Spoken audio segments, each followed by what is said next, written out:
ఓం నమో వెంకటేశాయ. ఏడుకొండలవాడ వెంకటరమణ గోవింద గోవింద. శ్రీ శ్రీనివాస శ్రీ వెంకటేశ గోవింద గోవింద. కలియుగ ప్రత్యక్ష దైవం శ్రీనివాస పరబ్రహ్మ అనుగ్రహ విశేషంతో శ్రీమద్భాగవతంలో దశమస్కంధంలోని విశేషాలు యథాశక్తి తెలుసుకుంటూ ఉన్నాం. నారాయణం నమస్కృత్య నరం చైవ నరోత్తమం దేవీం సరస్వతీం వ్యాసం తతో జయముదీరయేత్. సుఖయోగీంద్రుల వారు పరీక్షిన్ మహారాజునకు శ్రీకృష్ణస్వామి దివ్యలీలా విశేషాలను వర్ణించి చెబుతూ ఉన్నారు. బలరాముడు నైమిషారణ్యంలో ఋషుల చేత పూజింపబడినటువంటి వాడై ఋషుల ప్రార్థన మేరకు బల్వలుడనే పేరు కలిగినటువంటి రాక్షసుణ్ణి సంహరించాడు. సోపతత్ భువి నిర్భిన్నలలాటో సృక్ సముత్సృజన్ ముంచన్నార్తస్వరం శైలో యథా వజ్రహతో అరుణ. ఎలా ఉన్నాడు ఆ రాక్షసుడు అంటే నల్లనైనటువంటి కాటుక పర్వతంలా ఉన్నాడు. అతన్ని ఆకాశంలో ఉన్న రాక్షసుణ్ణి తన నాగలితో హలంతో ఒక్కసారి నేల మీదకి లాగి ఇంకో చేతిలో ఉన్న ముసలాయుధంతో నెత్తి మీద గట్టిగా కొట్టేసరికి నెత్తి పగిలి రక్తము స్రవించి అక్కడికక్కడే మరణించాడు ఆ బల్వలుడు. వృత్రాసురుణ్ణి ఏ విధంగా ఇంద్రుడు వజ్రాయుధంతో సంహరించాడో ఆ విధంగా బలరాముడు బల్వలుణ్ణి సంహరించాడు. సంస్తుత్యమునయో రామం ప్రయుజ్య అవితథాశిషః అభిషించన్ మహాభాగాః వృత్రఘ్నం విబుధా యథా. ఎప్పుడైతే బలరాముడు ఆ రాక్షసుణ్ణి సంహరించాడో సత్రయాగాన్ని నిర్వహిస్తున్నటువంటి మహర్షులందరికీ పరమానందం కలిగింది. బలరాముడి మేలు మేము మర్చిపోలేం. ఎందువల్లంటే ఎప్పుడూ జరిగేటువంటి యాగానికి మధ్య మధ్యలో వచ్చి విఘ్నాలు జరిపించేటువంటి ఈ రాక్షసుణ్ణి సంహరించడం ద్వారా నిర్విఘ్నంగా యాగాన్ని నిర్వహించవచ్చు. ఇంతకీ యాగ సారాంశం ఏమిటంటే లోక కళ్యాణం తప్ప వేరొకటి లేదు. అలాంటి లోకానికి కంటకంగా ఉన్నటువంటి రాక్షస సంహారాన్ని చేయటం ద్వారా లోకానికి శాంతి లభిస్తుందని ఋషుల యొక్క ఆనందం. దాంతో ఆ ఋషులంతా సంతోషించినటువంటి వారై అమోఘమైన ఆశీర్వచనములను ఇచ్చారు బలరామదేవునకు. అదేవిధంగా అతన్ని అనేక విధాలుగా పూజించారు. వృత్రాసురుణ్ణి సంహరించినటువంటి దేవేంద్రుణ్ణి ఏ విధంగా దేవతలు స్తుతించారో అభిషేకించారో ఆ రకంగా బలరాముణ్ణి కూడా అభిషేకించారు ఋషులందరూ. వైజయంతీం దదుర్మాలాం శ్రీధామాంలాన పంకజాం రామాయ వాససి దివ్యే దివ్యాన్యాభరణాని చ. వైజయంతి అనే పేరు కలిగినటువంటి ఉత్తమమైన మాలను బలరామునికి కానుకగా ఇచ్చారు. అదేవిధంగా కమలములతో చక్కగా కూర్చబడినటువంటి వాడిపోని దివ్యమాలను కూడా ఆ బలరామునికి కానుకగా ఇచ్చారు. చక్కని పట్టు వస్త్రాలు రెండు అహతములైనటువంటి శుభమైనటువంటి చక్కని రెండు వస్త్రాలు ఇచ్చారు. దివ్యమైన ఆభరణాలను కూడా అందించారు, సత్కరించారు బలరాముని ఋషులంతా. అధతైరభ్యనుజ్ఞాతః కౌశికీమేత్య బ్రాహ్మణైః స్నాత్వా సరోవరమగాత్ యతస్సరయురాస్రవత్. సత్రయాగాన్ని నిర్వహిస్తున్న నైమిషారణ్యంలోని ఋషుల వద్ద సెలవు తీసుకుని బలరాముల వారు తనను అనుసరించేటువంటి బ్రాహ్మణోత్తములతో కలిసినటువంటి వాడై కౌశికి అనే పేరు కలిగినటువంటి నదిని చేరుకుని అక్కడ స్నానమాచరించి ఆ తరువాత మానస సరోవరం నుంచి పుట్టినటువంటి సరయూ నదికి చేరే ముందు మానస సరోవరంలో స్నానం ఆచరించాడు బ్రాహ్మణోత్తములతో. ఆ తరువాత అక్కడి నుంచి బయలుదేరి అనుస్రోతేన సరయూం ప్రయాగముపగమ్య సహ స్నాత్వా సంతర్ప్య దేవాదీన్ జగామ పులహాశ్రమం. మానస సరోవరం నుంచి జన్మించినటువంటి సరయూ నదికి చేరుకుని అక్కడ స్నానం చేశాడు. ఆ తరువాత అక్కడి నుంచి ప్రయాగకు చేరుకుని దేవతలకు ఋషులకు అందరికీ తర్పణములను ఇచ్చినటువంటి వాడై ఆ ప్రదేశం నుంచి బయలుదేరి పులహుడనేటువంటి మహర్షి యొక్క ఆశ్రమాన్ని చేరుకున్నాడు బలరామదేవుడు. గోమతీం గండకీం స్నాత్వ విపాశాం శోణ ఆప్లుతః గయాంగత్వా పితృనిష్ట్వా గంగాసాగర సంగమే.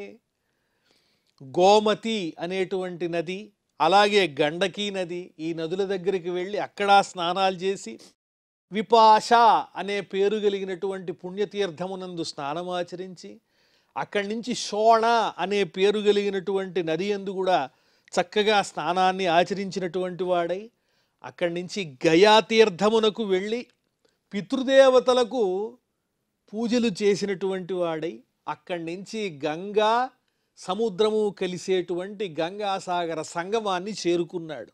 ఉపస్పృశ్య మహేంద్రాద్రౌ రామం దృష్ట్వా అభివాద్య చ సప్తగోదావరీం వేణీం పంపాం భీమరథీం తతః. మహేంద్ర పర్వతాన్ని చేరుకున్నటువంటి వాడై అక్కడ పరశురామునికి నమస్కారం చేసి వినయపూర్వకంగా 7 పాయలుగా చీలినటువంటి గోదావరి నది యందు స్నానం చేసి, కృష్ణానది యందు స్నానం చేసి, అదేవిధంగా పంపానదీ తీరాన్ని చేరుకుని ఆ తీర్థంలో స్నానమాచరించి భీమరథి అనే పేరు కలిగినటువంటి నది యందు స్నానమాచరించి స్కందం దృష్ట్వా యయౌ రామః శ్రీశైలం గిరిశాలయం ద్రవిడేషు మహాపుణ్యం దృష్ట్వా ద్రిం వెంకటం ప్రభు. స్కందుణ్ణి కుమారస్వామిని చూచి నమస్కారం చేసుకుని అక్కడి నుంచి బలరాముడు పరమేశ్వరుడు పార్వతీదేవితో కూడి ఉన్నటువంటి శ్రీశైలానికి చేరుకున్నారు. అక్కడి నుంచి ద్రవిడ ప్రదేశంలో ఉన్న పవిత్రమైన పుణ్యక్షేత్రమైనటువంటి వెంకటాచలాన్ని దర్శించారు బలరాముల వారు. ఆ తరువాత కామకోష్ణీం పురీం కాంచీం కావేరీంచ సరిద్వరాం శ్రీరంగాఖ్యం మహాపుణ్యం యత్ర సన్నిహితో హరి. అదేవిధంగా కంచికి చేరుకుని అక్కడ కంచి కామాక్షీదేవికి నమస్కారం చేసుకుని శ్రేష్టమైన నది అయినటువంటి కావేరీ నది దగ్గరికి వెళ్ళి అక్కడ శ్రీరంగం అనేటువంటి మహాపుణ్యక్షేత్రంలో ఆ శ్రీహరిని చక్కగా దర్శనం చేసుకున్నారు బలరాముల వారు. వృషభాద్రిం హరేః క్షేత్రం దక్షిణాం మధురాం తథా సాముద్రం సేతుమగమత్ మహాపాతకనాశనం. వృషభాద్రి అనే పేరు కలిగినటువంటి శ్రీ మహావిష్ణువు యొక్క క్షేత్రాన్ని దర్శించుకుని దక్షిణ ప్రాంతంలో ఉన్నటువంటి మధుర అనే ప్రదేశానికి వెళ్ళినటువంటి వారై అక్కడి నుంచి బయలుదేరి శ్రీరాముడు సంచరించినటువంటి ప్రదేశమైన సాముద్రం సేతుమగమత్ మహాపాతకనాశనం, సమస్తమైన పాపాలను పోగొట్టేటువంటి సముద్ర తీరంలో ఉన్న రామేశ్వరానికి చేరుకున్నారు. తత్రాయుత మదాద్ధేనూః బ్రాహ్మణేభ్యో హలాయుధః కృతమాలాం తామ్రపర్ణీం వలయంచ కులాచలం.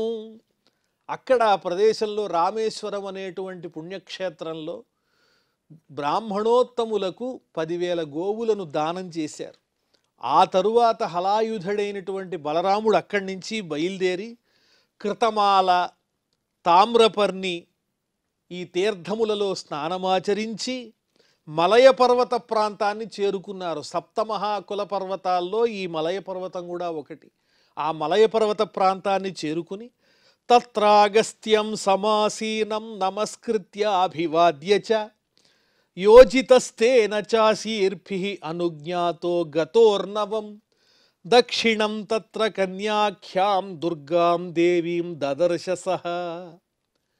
అగస్త్య మహర్షిని దర్శనం చేసి వారికి వినయపూర్వకంగా నమస్కారం చేసి ఆయన ఆశీర్వచనములను స్వీకరించి ఆయన చేత అనుజ్ఞ తీసుకుని అక్కడి నుంచి దక్షిణ ప్రాంతంలో ఉన్న సముద్ర తీరానికి చేరుకున్నారు బలరాముల వారు.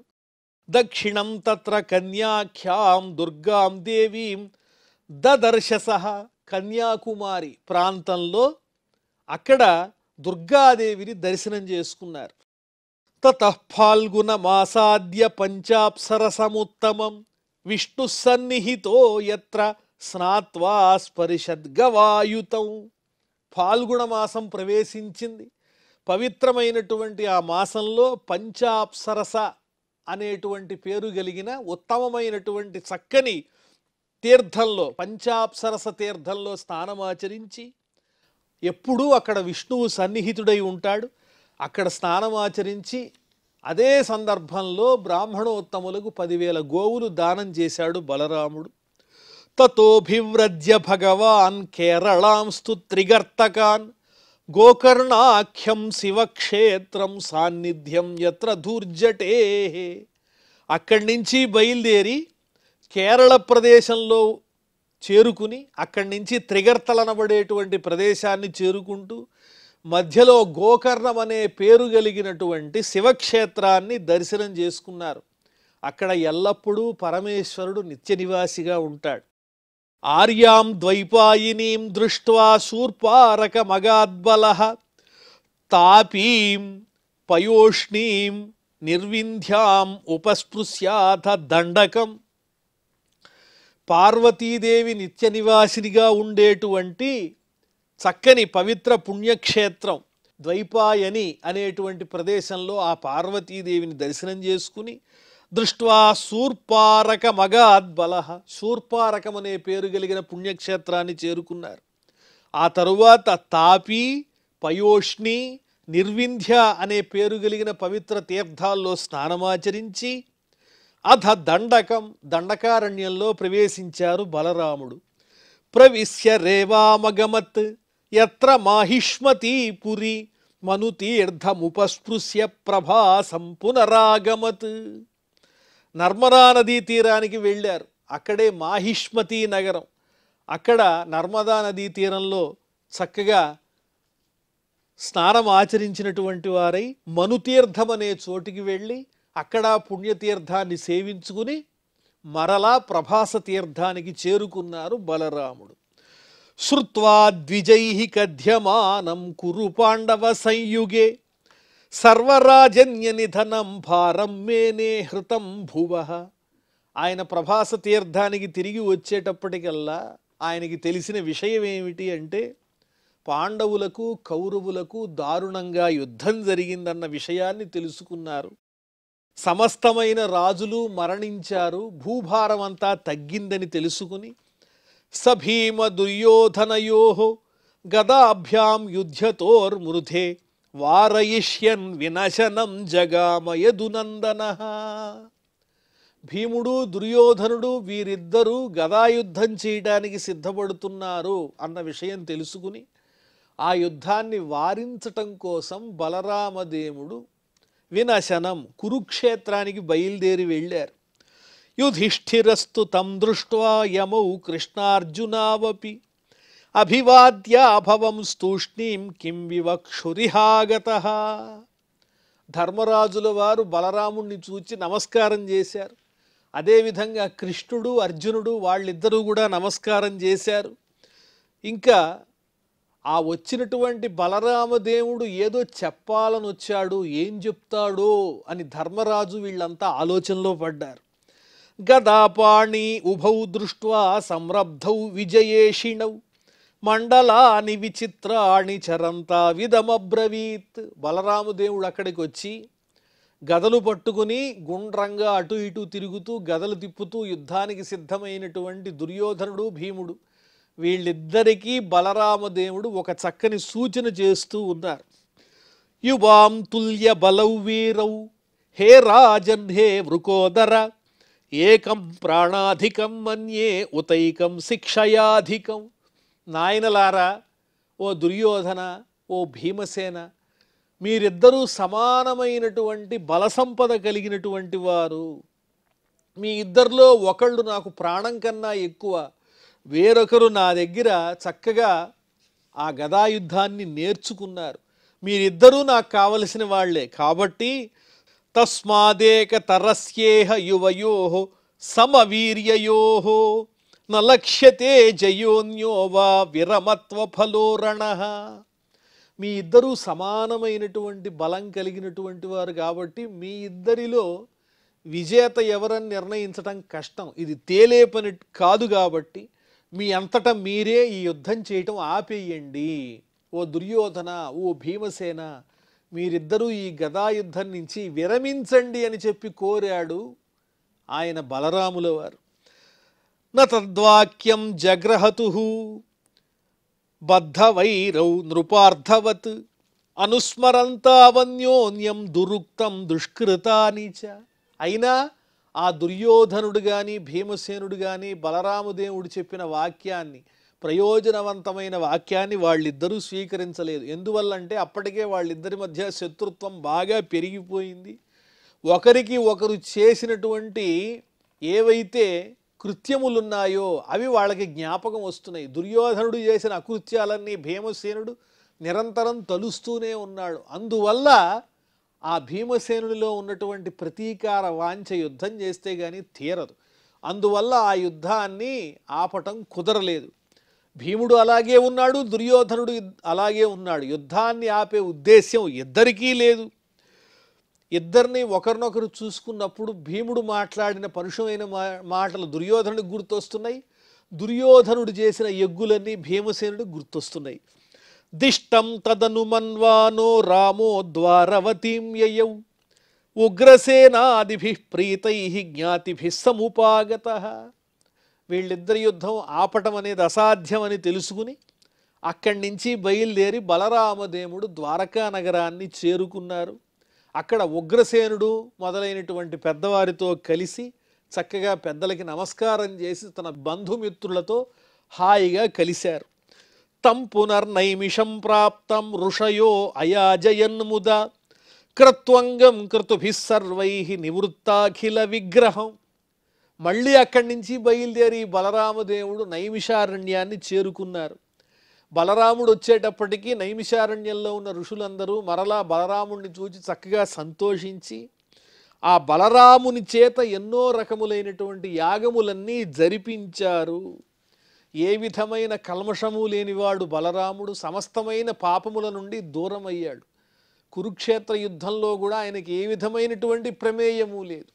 ఈ రకంగా పవిత్రమైన హృదయం కలిగిన బలరాముని చేత అనేక యాగాలు చేయించారు. తేభ్యో విశుద్ధ విజ్ఞానం భగవాన్ యతరత్ విభు ఏనైవాత్మన్యదో విశ్వం ఆత్మానం విశ్వగం విదుః.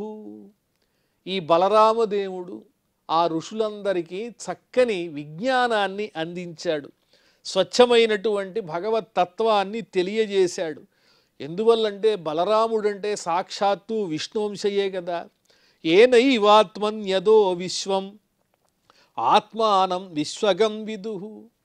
సమస్తమైన విశ్వమునందు ఉండేటువంటి వాడు, సమస్తమైన ప్రాణుల యందు ఆత్మస్వరూపుడై అంతర్యామిగా వెలుగొందేటువంటి జగత్స్వరూపుడైనటువంటి బలరాముడు, విష్ణువంశ సంభూతుడైన బలరాముడు అక్కడున్న ఋషులందరికీ దివ్యమైనటువంటి జ్ఞానాన్ని అందించాడు.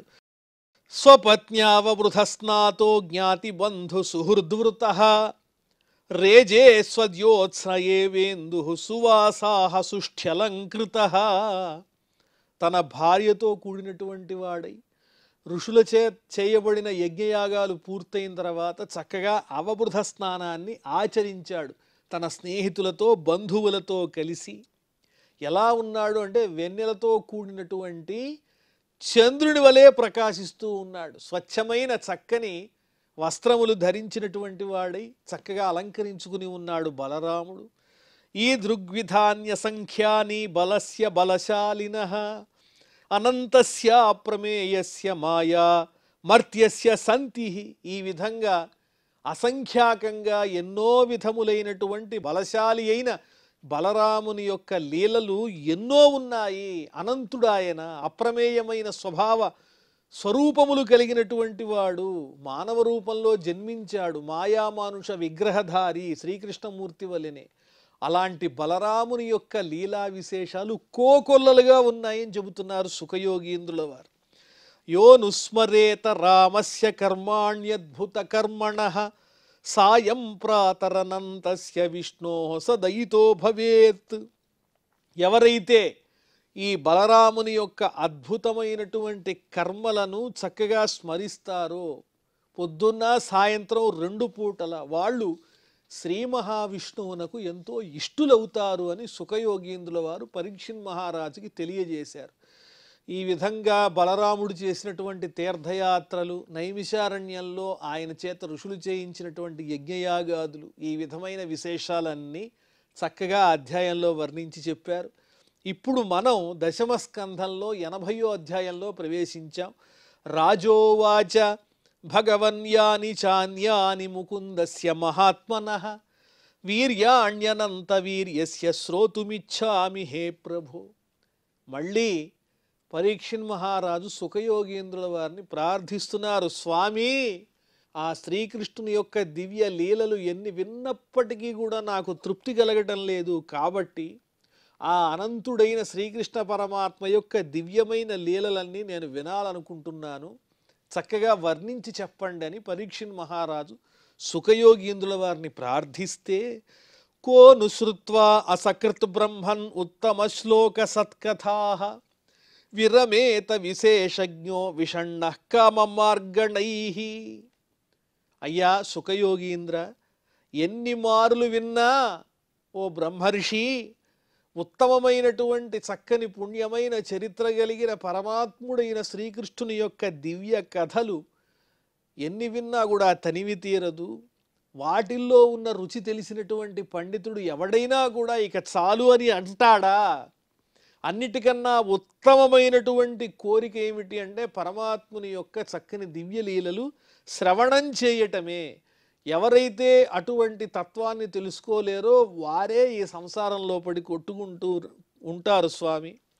సావాగ్యయా తస్య గుణాన్ గృణీతే కరౌ చ తత్కర్మ కరౌ మనశ్చ స్మరేత్ వసంతం స్థిరజంగమేషు శృణోతి తత్పుణ్య కథా సకర్ణః. ఎవని వాక్కైతే నిరంతరము ఆ పరమాత్ముని యొక్క దివ్య చరిత్రని చక్కగా చెబుతూ ఉంటుందో అతని యొక్క ముఖమే, నోరే సార్థకమైనది. ఈ నోటితో లౌకికమైనటువంటి అనేక విషయాలు ఎన్నో సంభాషిస్తూ ఉంటాం. అవన్నీ విడిచిపెట్టి నియమంగా ఎవరైతే చక్కగా తమకి భగవంతుడు ఈ నోరు అనేటువంటి ఇంద్రియం ఇచ్చినందుకు ఆ భగవంతుణ్ణి చక్కగా కీర్తిస్తూ ఉంటాడో, ఆ పరమాత్మ గుణములను స్వీకరిస్తూ ఉంటాడో అతని నోరే నిజమైనటువంటి నోరు, అతని వాక్యే సార్థకమైనది. కరౌ చ తత్కర్మ కరౌ మనశ్చ.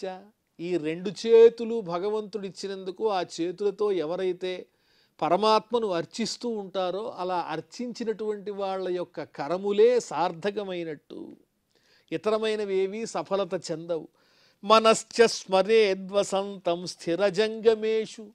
అణువు మొదలు బ్రహ్మాండం దాకా వ్యాపించినటువంటి ఈ సమస్తమైన విశ్వంలో ఉన్న సమస్తమైన ప్రాణులయందు చరాచరమైన జగత్తునందు అంతటా వ్యాపించినటువంటి వాడు ఆ పరమాత్ముడే. వసంతం, నివసించి ఉన్నటువంటి వాడు అన్న విషయంతో ఆలోచన చేసి సమస్త ప్రాణులయందు సమభావనతో ఎవరైతే ప్రవర్తిస్తూ ఉంటారో వారి మనస్సు ఆ విధంగా ఉంటుందో అలాంటి వారి చిత్తమే భగవంతునికి ఇష్టమవుతుంది. వారే నిజమైన చిత్తము కలిగిన వారు అవుతారు. ఎందువల్లంటే మనస్సు చాలా చంచలమైనది. ఆలోచించే కొద్దీ భగవంతుడికి దూరంగా లౌకిక విషయాల వైపు పోతూ ఉంటుంది తప్ప ఏకాగ్రత కుదరదు. అలాంటి చంచలమైన చిత్తాన్ని తీసుకుని వచ్చి ఈ విశ్వమంతా భగవంతుడే నిండి ఉన్నాడనే ఆలోచనలోకి ఆ మనస్సుని రప్పించినట్లయితే అటువంటి వారి యొక్క మనస్సే నిజమైన మనస్సు. శృణోతి తత్పుణ్య కథా సకర్ణః. ఈ చెవులకు సార్థకత ఎప్పుడు అందమైనటువంటి ఆభరణాలు అలంకరించుకున్నప్పుడు కాదు, కర్ణకుండలాలు ధరించినప్పుడు కాదు.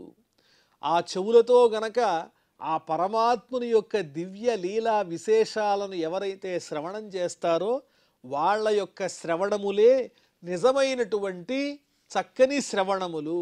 అంతేకాదు దేహంలో ఉన్నటువంటి సమస్తమైన కర్మేంద్రియాలు, జ్ఞానేంద్రియాలు ఇవన్నీ ఎందువల్ల భగవంతుడు మనకు అనుగ్రహించాడంటే ఉత్తమమైనటువంటి మానవ జన్మ లభించినప్పుడు దాన్ని సార్థకం చేసుకోవటానికి ఈ దేహాన్ని ధర్మ సాధనంగా ఉపయోగించుకుని ఈ ఇంద్రియములన్నింటినీ, హస్తములను, అలాగే పాదములను, అదేవిధంగా నోటిని, కళ్ళను, చెవులను, సమస్తమైన మనస్సుతో పాటు ఈ దేహం అంతా ఆ పరమాత్మ యొక్క కైంకర్యానికి వినియోగించినట్లయితే నాలుగవదైనటువంటి పురుషార్థములలో చిట్ట చివరిదైనటువంటి మోక్షాన్ని సాధించటం చాలా తేలికవుతుంది. భగవద్ అనుగ్రహం లభిస్తుంది. ఈ విషయాన్ని తెలిసినవాడు కాబట్టే పరీక్షిన్ మహారాజు తనకి మృత్యువు ఆసన్నమవుతున్నా మోక్షాన్ని పొందడానికి తరణోపాయం అనేది భగవన్నామ శ్రవణము, భగవన్నామ కీర్తనం అనే విషయాన్ని తెలుసుకుని చక్కగా సుఖయోగీంద్ర వారిని తరచి ప్రశ్నిస్తున్నాడు. ఇంకా చెప్పండి, ఉన్న ఈ జీవితాన్ని నేను సార్థకం చేసుకోవాలి, ఇంకా చెప్పండి పరమాత్మ గురించి, ఇంకా చెప్పండి అని ఆ పరమాత్మ యొక్క దివ్య విభూతులను వినాలనేటువంటి తన కుతూహలాన్ని ఆ మహర్షి ముందు ప్రత్యక్షం చేస్తూ ఉన్నాడు ఆ మహారాజు పరీక్షిత్తు. మరి ఆ తరువాత ఏం జరిగిందో మనం మళ్ళీ తెలుసుకుందాం. ప్రస్తుతం క్షమాప్రార్థనాదులతో ఈ కార్యక్రమాన్ని పరిసమాప్తం చేసుకుందాం. అథ క్షమాప్రార్థన. యదక్షరపదభ్రష్టం మాత్రాహీనంచ యద్భవేత్ తత్సర్వం క్షమ్యతాం దేవ నారాయణ నమోస్తుతే. శ్రియఃకాంతాయ కళ్యాణ నిధయేర్థినాం శ్రీవేంకటనివాసాయ శ్రీనివాసాయ మంగళం.